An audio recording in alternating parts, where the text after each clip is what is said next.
Ndagusuje cyane inshuti muvandimwe dukurikirana umunsi ku munsi. Umugore yishe umugabo we biturutse ku businzi bukabije bw'umugore, akaba yamwisha muteba icyuma mu nda. Ibaze nawe. Inzego z'umutekano zataye muri yombi umugore w'umurenge wa Muyumbu mu karere ka Rwamagana ukekwaho kwica umugabo we amuteba icyuma mu nda. Rwamagana Muyumbu, umugore akekwaho kwica umugabo we amuteba icyuma mu nda maze agahita atoroka.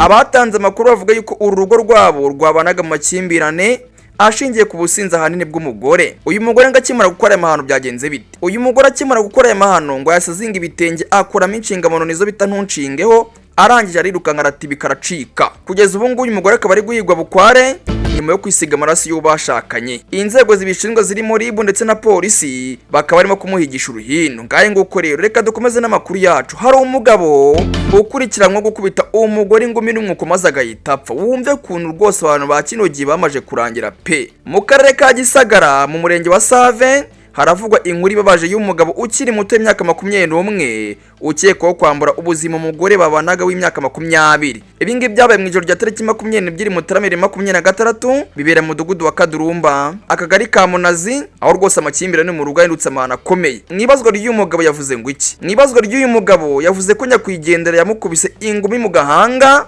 akanamukubita ingoma ahantu hatandukanye yanagize akamusiga akigendera. Ubushinjacyaha buvuga yuko mwibazwa rye asobanura yuko abitewe n'umujinya uko yari amaze kumutuka ngo ni imbwa, ubwo yaramumaje impamvu atatetse kandi yaramusigiye amafaranga yo guhaha. Uyu mugabo rero kugeza ubu ngubu akaba arimo arasaba imbabazi.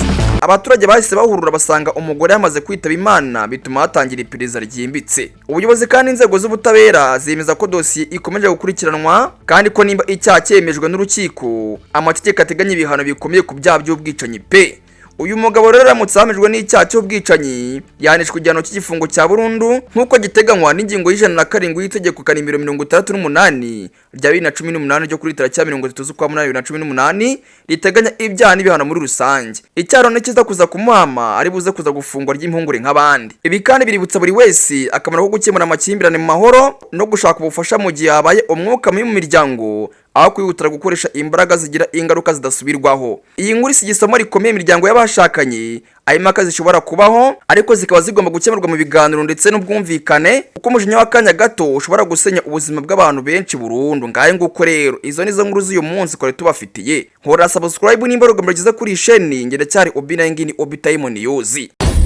Obi Time News.